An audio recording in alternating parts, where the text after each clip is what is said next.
Welcome to Man Does Tech, where I solve the problems you didn't even know you had. You start by confirming your phone meets the minimum, Android 8. 0 or newer, about 4 GB RAM and 8 GB free space. Once done, install Termux and a VNC viewer, then download a Parrot OS image or root-compatible container.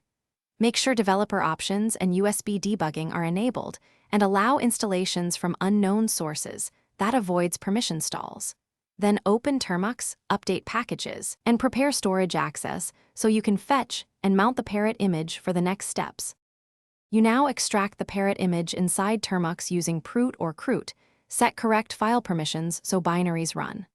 Once mounted, create a user and set a password, then update apt sources and run apt update and apt upgrade to fetch security patches.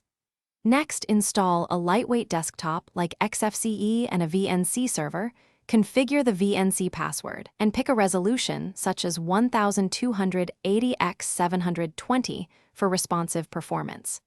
After starting the VNC server, connect from You finish by scripting a one-line launcher in Termux to start the Parrot environment and VNC server together for fast access. Once running, optimize performance.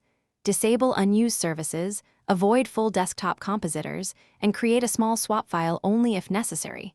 Monitor CPU temperature during intensive tasks. If the GUI won't appear, check prut or crut logs for permission denials, confirm file ownership, and ensure the VNC port isn't blocked or conflicting.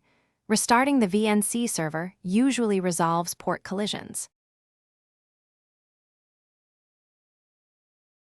Thanks for watching. If you found this helpful, don't forget to like and subscribe.